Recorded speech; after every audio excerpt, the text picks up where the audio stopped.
आज हम बात करने वाले हैं कि सोयाबीन की जो वैरायटियां हैं उनमें जो हम सेकेंड स्प्रे ले रहे हैं इसमें हम कौन कौन सी चीज़ें यूज़ कर रहे हैं, कौन कौन सा केमिकल यूज़ कर रहे हैं इंसेक्ट को कंट्रोल करने के लिए। उसके साथ में हम कौन सा टॉनिक डाल रहे हैं, कौन सा इंसेक्टिसाइड डाल रहे हैं, कौन सा फंगिसाइड डाल रहे हैं। सारी चीज़ें आज के वीडियो में पूरा डिटेल से कवर अप करेंगे। उसी के साथ में काफ़ी किसानों के कमेंट आए थे कि जो वैरायटी आपके यहाँ 5 पत्तों में लगी है उसके बारे में थोड़ा सा डिटेल में बताइए। उसके साथ में जो वैरायटी तीखे पत्ते में है इसके बारे में थोड़ा सा डिटेल में बताइए। तो फ़िलहाल की कंडीशन अगर देखा जाए तो हमारा ये जो क्षेत्र है या फिर ये जो मिट्टी है बहुत ज़्यादा हल्की मिट्टी है स्पेशल तौर से, जिसके बारे में हमने हमेशा आपको बताया भी है कि किस प्रकार से हमारी मिट्टी है। अगर देखा जाए तो मैं आपको थोड़ा सा नीचे से क्लियर करके दिखाता हूँ। तो कुछ इस तरीके की पीली मिट्टी है। अभी क्या है कि गीली है इसलिए आपको थोड़ा सा उतना ज़्यादा क्लियर नहीं हो रहा होगा, क्योंकि हमारे क्षेत्र में इस प्रकार से मिट्टी में पत्थर बहुत ज़्यादा मात्रा में है। इसके साथ में जो हमारा प्लाट है या फिर जो हमारे खेत है इसमें कंडीशन ये बन जाती है कि आपका खुद का जो प्लाट है इसको देखने के लिए आपको पूरे प्लाट में घूमना पड़ता है, तब जाके आपका प्लाट दिखता है। अभी इसी प्लाट के बारे में बात करूँ तो यहाँ से अगर देखना हो तो उस साइड नहीं दिख रहा है। तो ये कंडीशन है हमारे यहाँ प्लाट की। उसके साथ अगर देखें तो इधर मेरे को 4 फीट ज़्यादा नीचे जाना पड़ता है, उसके बाद फिर प्लाट को देखना पड़ता है। तो थोड़ा सा मतलब एरिया है, थोड़ा सा हल्का एरिया है, हल्की मिट्टी है हमारे क्षेत्र की। उसके बावजूद भी इस वर्ष क्या है कि वैरायटियों में सही तरीके से अगर देखा जाए तो ग्रोथ भी हुई है। इससे पहले अगर बात करें कि हम जो स्प्रे ले रहे हैं इसमें कौन कौन सी चीज़ें ऐड ऑन की हैं हमने, तो स्पेशल तौर से अगर देखा जाए तो पहला जो स्प्रे इसमें अपन ने अल्लिका और कोराजन लिया था। अल्लिका के बारे में बात करें तो इसमें आता है आपका लेमडा सालोथीन के साथ में थायोमेथाक्साम, और कोराजन में आता है क्रोल एंट्रा नीलीप्रोल। और जो सेकेंड स्प्रे इसमें हम ले रहे हैं इंसेक्ट के तौर पर, इंसेक्टिसाइड के तौर पर हम ले रहे हैं क्रोल एंट्रा नीलीप्रोल, क्योंकि पहले स्प्रे में हमने इसको लिया था 5 ml पर प्रति 15 लीटर पानी के साथ में। तो इस बार क्या है कि हमने क्या है कि 15 लीटर पानी के साथ में इसको 6 ml यूज़ किया है क्रोल एंट्रा नीलीप्रोल को, क्योंकि एक CTP जो आ रहा है ये अभी फ़िलहाल की कंडीशन में थोड़ा सा सस्ता मिल रहा है, इसलिए इसका हम थोड़ा सा यूज़ कर रहे हैं। उसके साथ में अगर बात करें तो हम ले रहे हैं इसके साथ में बीटा साल्यूथिन के साथ इमिडाक्लोप्रिड जो कि आपका सोलोमन में आता है। ये तो हो गया आपका इंसेक्टिसाइड। उसके बाद अगर फंगिसाइड के बारे में बात करें तो फंगिसाइड के तौर पर हम ले रहे हैं कुमानेल। कुमानेल के बारे में बात करें तो क्या है कि कुमानेल एक ऐसा फंगिसाइड है जो कि फ्लावरिंग स्टेज पर भी चल जाता है। ये पहला फंगिसाइड है जो कि रिकमेंड करता है कि आप इसको फ्लावरिंग स्टेज पर भी यूज़ कर सकते हैं।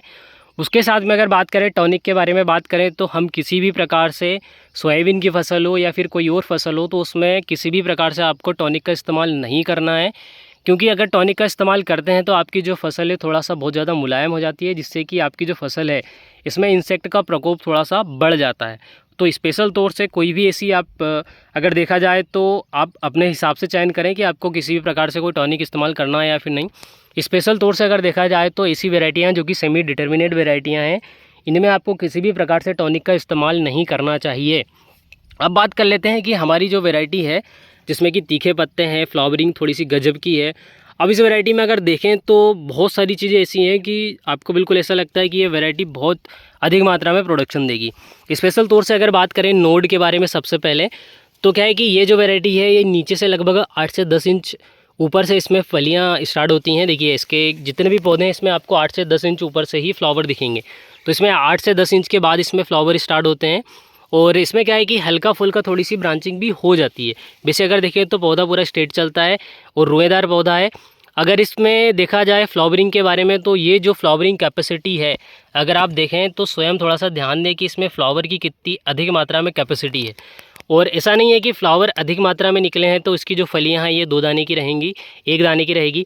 तो इसकी जो फलियां हैं ये स्पेशल तौर से एक जो फली है इसमें 5 दाने आते हैं, कई ऐसी फलियां रहती हैं जिसमें कि 4 दाने आते हैं, उसके साथ में कई ऐसी फलियां रहती हैं जिसमें 3 दाने आते हैं।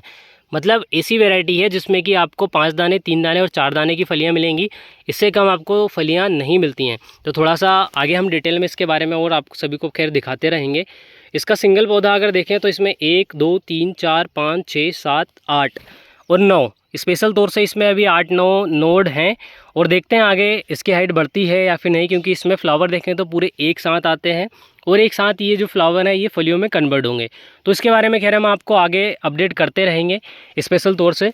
और उसके साथ अगर बात करें कि जो सोयाबीन की वैरायटियां हैं इनमें किस प्रकार से कौन से इंसेक्ट का अटैक थोड़ा सा ज़्यादा है, तो स्पेशल तौर से अभी देखें तो लगभग सभी प्रकार की जो इल्लियां हैं इनका अटैक आपकी फसलों में थोड़ा सा देखा गया है। स्पेशल तौर से ऐसे फार्मर जिन्होंने अभी तक किसी भी प्रकार से कोई भी इंसेक्टिसाइड का प्रयोग नहीं किया है, तो जैसे ही आपके क्षेत्र में जो भी मौसम खुले तो उसके बाद में आप इंसेक्टिसाइड का स्प्रे ज़रूर लें और अपने हिसाब से आप निर्णय लें कि आपको कौन सा इंसेक्टिसाइड यूज़ करना है। स्पेशल तौर से मैंने जो बताया है आप इसका भी इस्तेमाल कर सकते हैं। उसके अलावा अगर आप उपयोग में करना चाहें तो आप क्विनाल फास, उसके साथ में और भी बहुत सारे ऐसे केमिकल हैं जिनका आप उपयोग कर सकते हैं। क्विनाल फास के साथ आप क्लोरेंट्रानिलीप्रोल ले सकते हैं या फिर आप टेट्रानिलीप्रोल ले सकते हैं। तो कोई सा भी केमिकल आप, स्पाइनोटोरम भी ले सकते हैं आप। तो जो डेलिकेट में आता है, डेलिकेट में जो केमिकल आता है इसका भी आप उपयोग कर सकते हैं। तो ये सारी चीज़ें हैं। उसके साथ में इस वैरायटी के बारे में भी थोड़ा सा हमने आप सभी को दिखाया है। स्पेशल तौर से अगर NRC 150 वाले प्लाट में देखें, जिन किसानों ने इस वर्ष बहुत अधिक मात्रा में सीडेड डाल के रखा है NRC 150 का, उनको स्पेशल तौर से किसी भी टॉनिक का इस्तेमाल नहीं करना है, क्योंकि सेमी डिटर्मिनेट वैरायटी की हाइट बहुत ज़्यादा बढ़ती है। अगर स्टार्टिंग डेज में इसकी हाइट नहीं है तो भी आपको घबराने वाली कोई समस्या नहीं है, क्योंकि ये जो वैरायटियाँ रहती हैं ये लगभग 70-80 दिन तक इनकी हाइट बढ़ती रहती है, आखिरी तक इनकी हाइट बढ़ती रहती है। इसलिए आप क्या है कि आपको किसी भी टॉनिक का इस्तेमाल नहीं करना है। अब ये जो वैरायटी है ये है NRC 181। ये अब हल्की मिट्टी, जैसे कि हमारी जो मिट्टी है अभी मैं आपको दिखाऊं तो ये देखिए कुछ इस तरीके की है। थोड़ा सा मैं आपको क्लियर दिखा देता हूँ। कुछ इस तरीके की मिट्टी है हमारी, जिसमें कि सोयाबीन की कंडीशन कहीं कहीं कुछ इस तरीके से बन जाती है। अगर हमारे क्षेत्र में थोड़ा सा जैसे पानी अगर हिंचा जाए, जैसे अगर देखें तो 8 दिन तक अगर बारिश नहीं हो तो ये समस्या बन जाती है कि हमारे क्षेत्र में हमको यहाँ पर स्प्रिंकलर चलाना पड़ता है या फिर पानी की व्यवस्था बनानी पड़ती है। तो इस प्रकार की मिट्टी है। जैसे अभी आज देखें तो सुबह से अभी बारिश नहीं हुई है, तो मिट्टी की ये कंडीशन है कि आप बिल्कुल आराम से चल सकते हैं, ये कंडीशन है। और अगर आज पूरी रात अगर बारिश नहीं हुई तो पूरा जो प्लाट है इसमें बिल्कुल पर्याप्त मात्रा में बदर आ जाएगी। बदर का मतलब कि बिल्कुल सूख जाएगा, कोई टेंशन नहीं है। ये मिट्टी बिल्कुल भुरभुरी हो जाएगी, इस तरीके की हो जाएगी। तो अगर 4-8 दिन पानी नहीं आया तो उसके बाद फिर अपने को इसमें क्या है कि पानी की व्यवस्था लगानी पड़ती है। सुबह से भी बिल्कुल तगड़ा इसी प्रकार से धूप निकली थी और अभी फ़िलहाल में फिर से इस प्रकार की धूप निकली है। अभी क्या है कि सुबह अगर बात करें तो लगभग 9 बजे तक अच्छी खासी धूप थी, उसके बाद में फिर मौसम नॉर्मल हो गया था।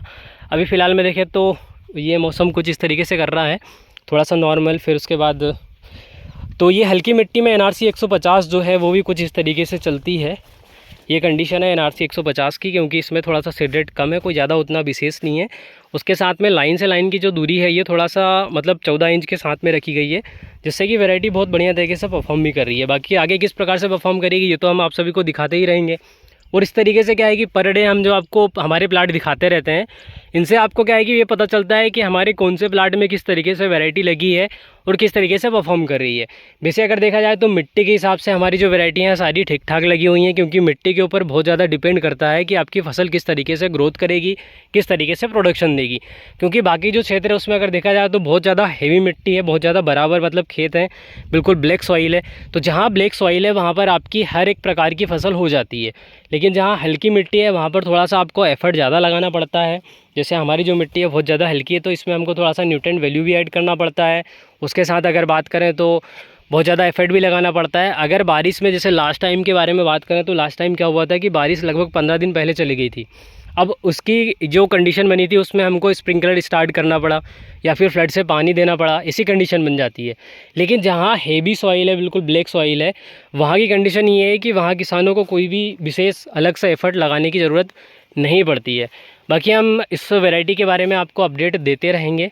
उसके साथ में आप कौन सा केमिकल यूज़ कर रहे हैं फ्लावरिंग स्टेज पर, कौन सा फंगिसाइड यूज़ कर रहे हैं और आपको किस तरीके से उसका रिजल्ट मिलता है। जैसे लास्ट टाइम आपने जो फंगिसाइड यूज़ करा था या फिर इस बार से आपने जो फंगिसाइड यूज़ किया था, उसके साथ कौन सा इंसेक्टिसाइड यूज़ किया है, उसके बारे में आप कमेंट बॉक्स में कमेंट कर सकते हैं, ताकि किसान जो आपके कमेंट हैं उनको पढ़कर ये अंदाज़ा लगा सकते हैं कि अगर हम इस केमिकल का यूज़ करेंगे तो हमें बेहतर तरीके से रिजल्ट मिल सकते हैं।